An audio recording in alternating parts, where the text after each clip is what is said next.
Avery Howard here, joined by Ravi Lulla this week for our preview of this highly anticipated blackout game this Saturday against USC. We'll take a look at last weekend's win over Northwestern, a 28-21 victory, giving Nebraska a 6-2 record so far this season. Ravi, kind of an interesting game last Saturday. How would you summarize it? Yeah, it felt a little, I don't know if disjointed is the right word, but it felt odd. It wasn't a game where you ever felt Nebraska was in a great rhythm, even when they're up 21-6. You know, obviously special teams has been a huge part of the team this season, but it doesn't always feel like it counts, like when you're talking about offensive production, right? So the points are on the board, obviously, and you'll take them. But when you get a big kick return like that, it does take snaps and possession away from your offense. So some of the disjointedness from the offense, especially in the second half, I felt like was directly related to that, which you'll definitely take that trade-off, but it does leave you feeling a little bit discombobulated. I was really impressed with the way Emmett Johnson played, obviously. Had a great game, really happy for the way that turned out for him and for the team and the way they kind of rallied around him. I do think it's going to be really important moving forward to figure out a way to get him and Dylan in rhythm at the same time, and I'm sure we'll talk about that with USC. But it was the thing I walked away with the most impressed was the resolve of this team. Yeah. Because I know from being on Twitter during the game and things like that, most of us did not keep our resolve very well during that second half when Northwestern's getting handed first downs and it feels like they get basically gifted a touchdown and all of a sudden the game's tied again and then Dylan throws an interception and it sort of feels like the sky's falling and everything's crumbling around us. The resolve of the team to be able to make the play, have Javen Wright make that interception and get the team back on track and not just waiting for something good to happen but making something good happen, I was very impressed with. Yeah. You speaking there just now, it's got me thinking a little bit. I wanted to ask you about it originally, but you just remind me of another area. Two places that were really suffering when Coach Rule came to this program was turnovers and penalties. And those two have quietly just gotten a tad bit better year to year, game to game, now to the point where we're not even discussing them. And in a game such as this one, not to continue to go to the past, but it feels like in moments where you said, Northwestern's getting handed first downs and things aren't going Nebraska's way, that could have very easily been an area where Nebraska's like, fine, we'll just match that energy, and if you're going to get that penalty, we're going to do this. There's none of that mindset that we're seeing from this team. And then, sure, Dylan throws the interception, but then for, like you said, the team to go out and basically get it right back.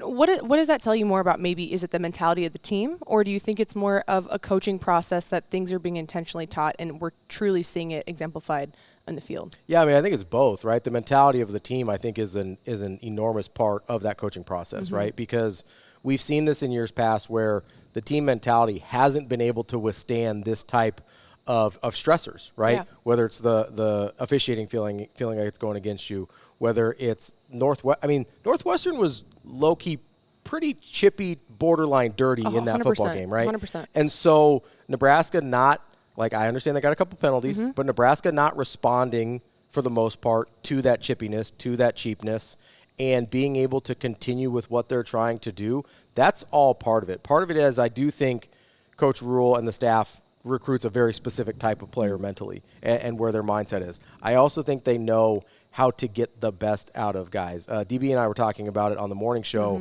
about coaching toughness, right? I think sometimes we think, hey, toughness is either something you have or you don't. But I would just point to, have you ever seen anybody go through boot camp and turn into a totally different person? Like, it's obviously coachable. It's obviously learnable. Yeah. We see it in our military, in our first responders, people like that all the time, right?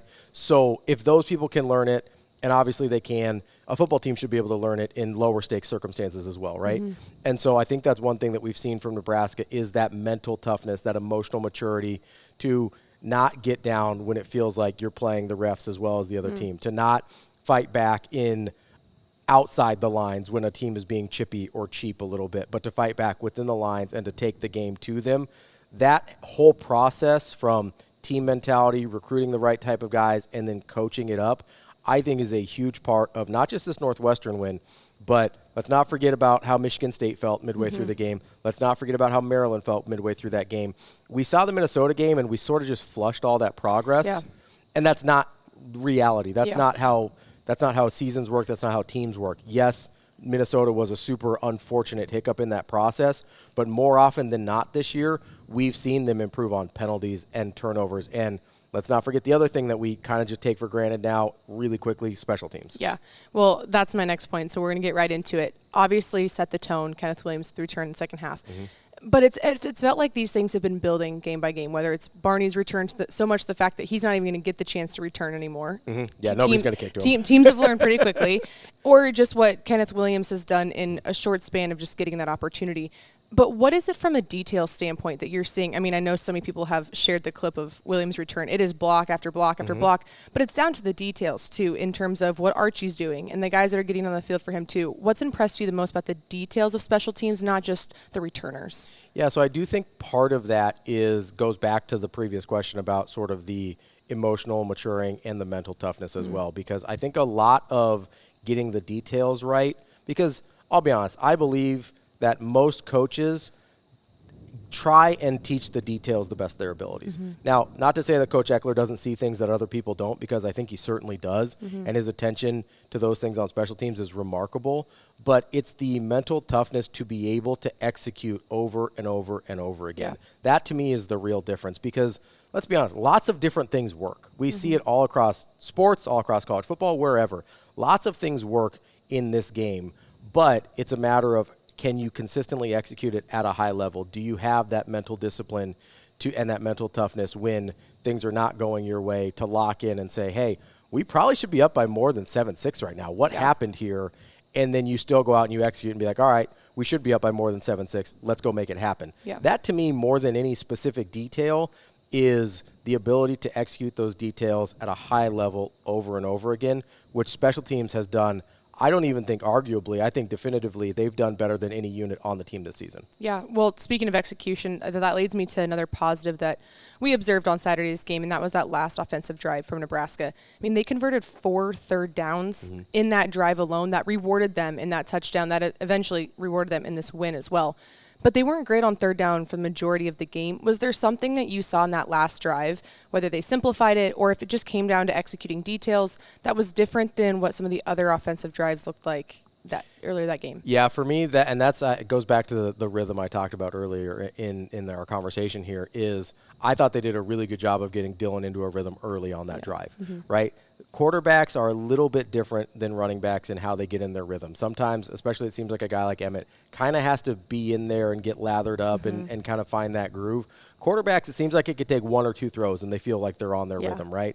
It seemed like that happened on that last drive for Dylan, where he was ready to go, he was locked in, and all of a sudden, and I do think the play calling helped a lot too. They were giving him really clear, specific goals in what the play calling was going to look like, and I think they knew, hey, this is going to be, we want this to be one of those long, kind of just soul-crushing drives to go take the lead back, because we've seen that happen to Nebraska quite a bit, well, especially against Minnesota. Yeah. But those super long drives that they get the lead back and you go, hey, how did we get here? Where'd the time go, right? Northwestern got the ball back with like 2 minutes left in the game, because it was almost like a 4-minute situation. Yes, but it was extended. It started at like 7 or 8 minutes left, right? Yep. And so you look at that and you go, okay, I think having clear objectives in that drive, so you weren't worried about like, oh, should I take a shot here, or what do we need to be doing in this situation? I think the narrowing of options, because the goal was so clear, I think really helped both in the play calling and in Dylan's decision making. Yeah, well, let's start to shift our focus this weekend. And on the flip side, an area that will have to improve against USC is Nebraska's defense on third down. You know, Northwestern went 50% on Saturday. Yeah. What were you saying that Northwestern was able to do on Saturday that was allowing Nebraska to not hold them? I mean, this was a team that was really strong on third down to start this season. Obviously, opponents get a little bit tougher. You know, come this Saturday, what will USC do as well that this Nebraska team has to crack down on third downs? Yeah, I mean, it's not like Cincinnati and Michigan are worse than Minnesota and Northwestern, though, right? So I know we do the opponent-specific thing a lot, but Nebraska played a couple pretty good opponents to really low third down percentages early in the year, too. Correct. So the big thing that I think is third down and what? Right? Minnesota and Northwestern have done a really good job of getting themselves into third and short, third and manageable positions consistently. Nebraska has not done a good job on first and second down, conversely, because really that's, to me, more than anything, first and second down defense have the biggest impact on third down defense. What position are you leaving yourself in as a third down defense to try and stop them? Northwestern was in third and short constantly. Minnesota was in third and short constantly. Yep. That's going to be the big thing with USC. Yeah. You have to keep them out of third and short positions. And they've got a good running game. I know everybody thinks Lincoln Riley and passing and whatever. Whoever they end up playing at running back, it really hasn't mattered. Whether it's Wayman Jordan or King Miller, they've all been good, right? And so they can go 4 deep at that running back spot, and that's going to be quality players at that position, right? So I think the running game is going to be huge, even though they do it differently than Northwestern and Minnesota. It's not quite as physical, smacky in the mouth as those teams were. It's a little bit more what you would expect from kind of a spread-out team, but they're really effective at it.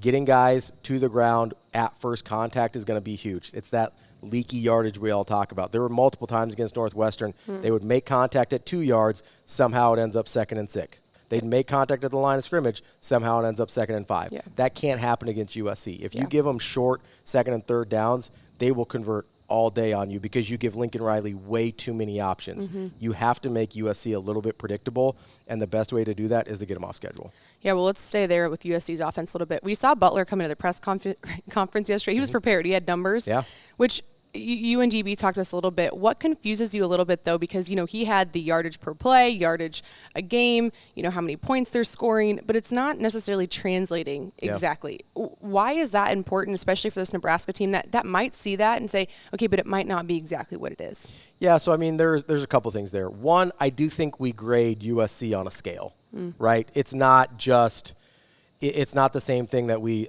and I think we grade Nebraska on a scale too. So our eyes tell us things based on what we're expecting, and the numbers tell us what actually happened, right? I do think there is a little bit of a disconnect because USC hasn't been nearly as effective on the road, and they haven't been nearly as effective against Big Ten conference teams, right? Yep. And I think I look at it, I look at their game against Michigan State and against Michigan. Those are the two common opponents that they've had with Nebraska. They've been in the same neighborhood Nebraska has been offensively against those teams. So I look at that and I go, okay, well, that doesn't look that much different than what we saw. Only 4 more points against Michigan, only 7 more points against Michigan State. So that's not a huge departure for what Nebraska's offense has been able to produce. But we expect, because it's Lincoln Riley, because it's USC, because they have all these playmakers, whether it's the running backs, whether it's Mekhi Lemon, whether it's Jaden Maeva, that I think we grade them on a curve a little bit. So that's part of it. The other part of it is there has been a real departure between their offense at home and their execution in general at home as what it's been on the road. It's 42 points per game on the season overall. It's about 29-30 on the road. That's a pretty big difference. For sure. That's 2 touchdowns worth of difference between your total average and your road average. That, to me, is a big factor here because that tells you there is a little bit of a disconnect between the overall numbers and what's been real.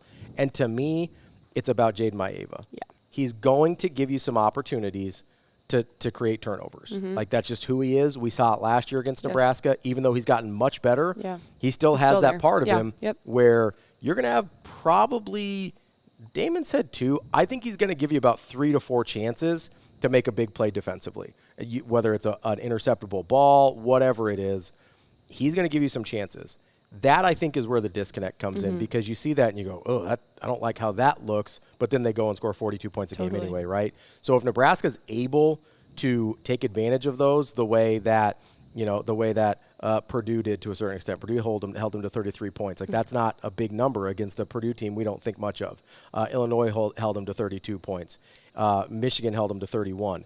If Nebraska's able to take advantage of some of those opportunities, that's where you see that disconnect start to grow between the numbers we've seen on the season and the results you get on the field. Yeah, and you guys spoke to Ryan Abraham yesterday, who covers this USC program. He had a lot of great insight on this team, especially about how he sees the offense kind of attacking opponents. After speaking to him, did it change any of your mindset about how you think this USC offense will operate on Saturday, or pretty much kind of standard to what you think? I think it lined up a lot with what I thought already. I do think that, obviously this is a highly effective offense, right? Yeah. Like, I don't want to misrepresent at all. Really effective offense, really good concepts with Lincoln Riley, and really talented guys.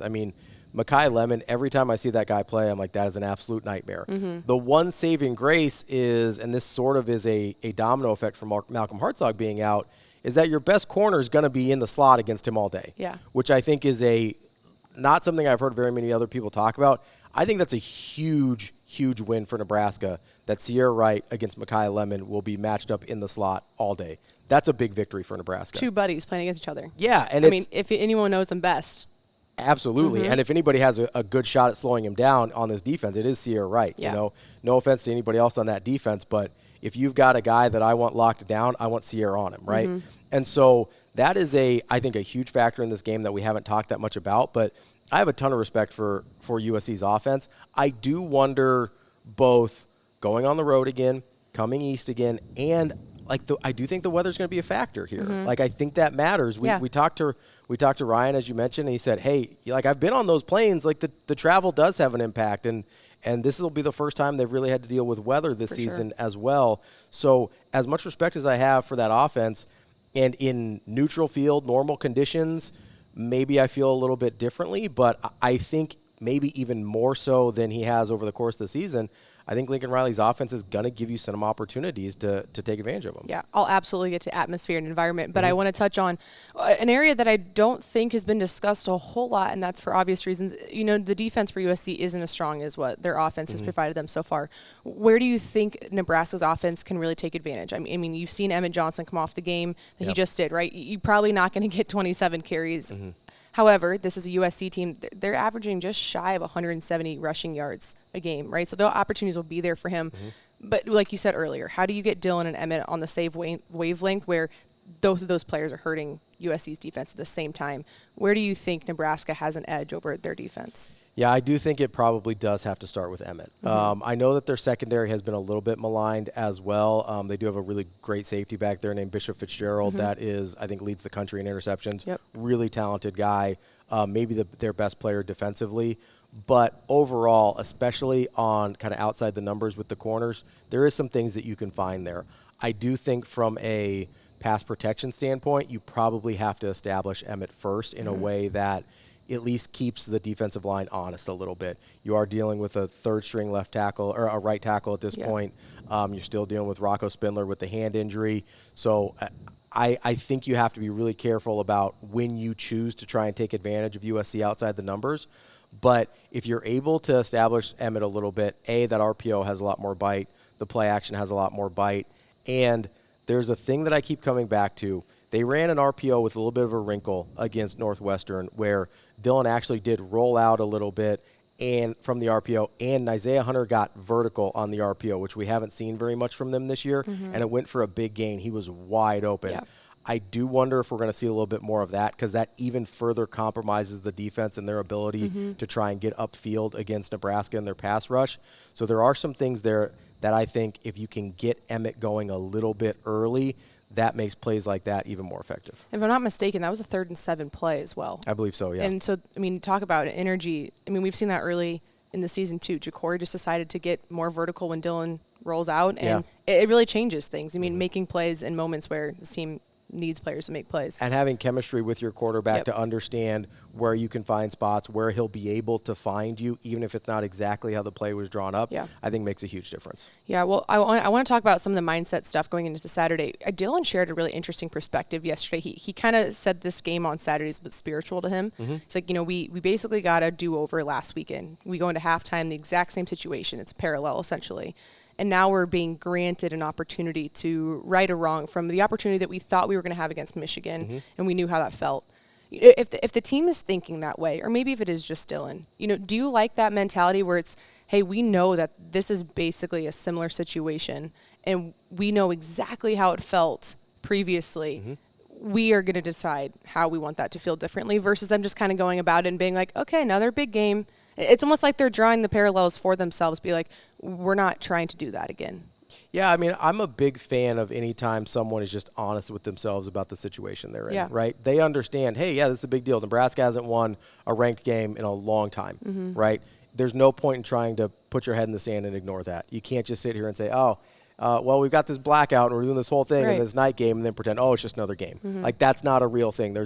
That's creating a disconnect where there doesn't need to be one. It's okay to say, hey, this is a big game. We want to get this one, because all you're doing is giving yourself an opportunity to rise to the occasion. Because if you downplay it on the front end, then how big of a deal can you make it on the back end, right? So I appreciate that he just comes out and says, and I would guess whether they tie the spiritual connection into it or not, I would guess for the most part the team has similar feelings about this, about another opportunity to accomplish what they weren't able to against Michigan. Because, I mean, everybody knows, right? I said this months ago. You have to win games like Northwestern and Minnesota and Maryland and Michigan State, but you don't get any credit for those. For sure. You get credit for Michigan, USC, Penn State, and Iowa. Now, I don't know what Penn State looks like this year now that everything has happened, but there's only a handful of times a year that you're actually going to get real credit, whether it's locally or nationally, for the performance you put on. For sure. Teams like Michigan, teams like USC, those are those opportunities. If this team is who they want us to believe they are or who they're trying to be, then you have to acknowledge this is one of our opportunities to go out there and make a difference. This is a team in USC that people think is more talented than we are. And maybe they are. By the star rankings, they certainly are, right? From a developmental program, I don't know. That's where Nebraska's hoping they've made up the difference, is in the development of the guys they've gotten versus the guys that Lincoln Riley's bought in. So I love it when you just say, hey, this is what's in front of us. Let's go get it.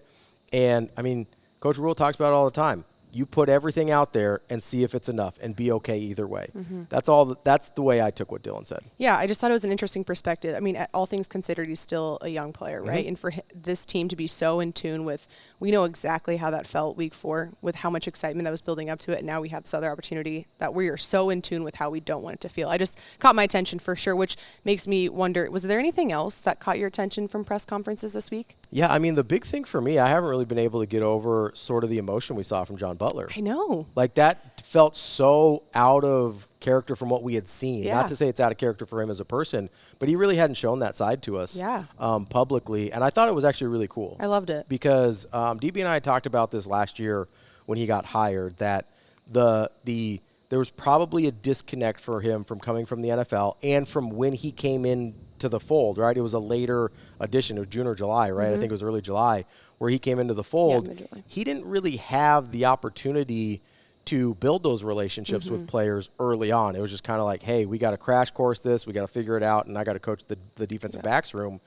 To see him make that transition from sort of the NFL mindset of it's all technical, it's all X's and O's, to have that relationship built. Obviously, it had to have started last year over the course of the season and in the offseason, because when it came time for Coach Rule to name a new defensive coordinator, he had guys like Sierra Wright vouching for him to say, hey, this is our guy. So that relationship had to have obviously been built throughout the year. And I was just really taken by, I wasn't sure if we were ever going to get that type of thing from Coach Butler, but it brought me back to this thing that DB's been saying all year, is with guys that he trusts in important assistant positions, then his fingerprints can get all over this team. And I took that from a player standpoint. I hadn't really considered that maybe it's his fingerprints are starting to leave off on John Butler and on Coach Holgerson and all these other guys that maybe came from different backgrounds and didn't have that same mindset. But if he's able to put his fingerprints on some of the assistant coaches as well, that's all for the better. Yeah. There was a moment where it kind of got really quiet, and I think everyone was like, either if they weren't paying attention, they looked up like, did he? Yeah, wow. I mean, it seemed like he was a little choked up and emotional. It was actually a really cool moment. Yeah, it was very cool, and I love moments like that, especially in a week like this, right, where it feels very high tension and all kinds of things, which leads me to, this will be probably the first time we've ever seen Memorial Stadium look a little bit different. It's a given that there's so much excitement to this one. A lot of people are comparing it to maybe what Colorado could have been last year in terms of atmosphere. It's a night game. You get all the elements. Obviously, let's take away the player-focused thing. Let's speak about this from like a fan perspective, someone who, getting to enjoy this program. Playing a game like this, NBC, Saturday night, an opponent that matters, a game that matters. What is this whole environment, atmosphere doing for the program of Nebraska? I mean, you got a ton of recruits in town. I mean, there's so much excitement built. This is a 6-2 team right now. Take the result away from it, but from a production standpoint, what is Nebraska putting on display for the rest of the country come Saturday? Yeah, I mean, to me, it's just exciting for people to be able to see what Nebraska's about, right? I think there's a lot of misconceptions, whether nationally or just with recruits or whoever it is, about what Nebraska is, about who they've been. And listen, some of those things were true for a long time, and I don't think they are anymore. And so to get an opportunity on national TV, in prime time, on network television, with and I think we understate this a little bit, with a marquee type of program in USC, right? The fact, like, this is an all-time helmet game. Nebraska and USC, like, these games matter. Yes. And this is why the Big Ten expanded, right? So that you get these you get Michigan and USC, and you get, Nebraska and USC and Oregon and all these teams that are just incredible brands for the sport. And Nebraska absolutely is part of that. Sometimes because of the way the wins and losses have gone over the last 10 years or so, Nebraska has to remind people that this is a premier brand and a premier program in the country. And the wins aren't there yet, but they're coming. And this is an opportunity to say, hey, get on board now. Like, this is a cool place to be. This is a place where, and you're going to see a lot of really highly touted recruits on the sidelines on this weekend. Yeah. A big one I know that people are excited about is Ahmad Hudson, right? The tight end, the two-sport athlete, the guy that Trey Taylor's trying to get here on campus, not to mention Trey Taylor coming back Finding a way. sort of host all these guys after his game on Saturday. Yeah, he found a way. I mean, it is a great look for Nebraska to say, hey, this is a cool place to be. Because for a long time, and I know people don't think this matters, your program needs to be cool. Yeah. Like, that's why Oregon was able to do what they've done. Oregon's always been cool. Everybody, whether it's the uniforms, Autzen at night is an incredible atmosphere. Nebraska has to embrace that being cool matters and that it's okay. You can be cool and still have the substance behind it. Yeah. It's not a one or the other thing. You can do all the right things and then still look cool in your blackout uniforms and your blacked out stadium in a night game at Memorial to the national audience and to your recruits. It doesn't have to be one or the other. It doesn't have to be style or substance. You can have substance with style. I think Coach Rule actually summarized it perfectly when he saw the renderings of the uniform in the press conference the other day. He basically was like, hey, like, we're never not going to be traditional and iconic, but like, this is recruiting these days. This is what it is. And so if there's no one else that deserves to wear this jersey more than us, I don't know who it is. Yeah. So much so that he said he was on a staff in the 90s, in Division III maybe, and he was like, we awarded our defensive players black shirts because Nebraska did that. It's so iconic that they're not wearing orange it's a black shirt, right? And for them to embrace that, I think that's pretty cool. So I'm gonna end our conversation on this. Obviously, there's a lot of outside distractions. Obviously, Nebraska has to be very focused on what's at hand. It sounds like they're very understanding of that. If Nebraska were to channel a black shirt energy this Saturday to get it done, what does that look like? Yeah, so I think it starts with taking advantage of some throws that Maeva is going to give you. If we're starting with the black shirts, I think the second and third levels have to make plays when USC gives you that opportunity, and they will give you those opportunities. You have to take advantage of them. That's where it starts for me, because then, we talk about getting Dylan and Emmett both in rhythm. The easiest way to do that is have more possessions, right? You get more possessions by taking the ball away, by getting off the field on third down, by keeping USC from eating clock. And listen, they don't want to chew clock the way that Minnesota and Northwestern did, but if you don't get them off the field on third down, they just will inevitably, right? Yeah. So getting off the field on third down, turning some of those into turnovers as well so that you gain possessions back instead of losing them the way Nebraska has the last couple weeks, that gives you a great opportunity to, what's that keyword, complementary football, to get special teams involved and to give you a chance to get your two best offensive players in Emmett Johnson and Dylan Raiola, to get them both in the rhythm simultaneously. I think it all starts, like you said, with the black shirts and getting those possessions back. Yeah, and if we know anything about Memorial Stadium, if USC gets the ball first and the black shirts can make a statement early, that place will be on fire. Well, we'll see what that looks like this week when Nebraska plays host to number 23, USC.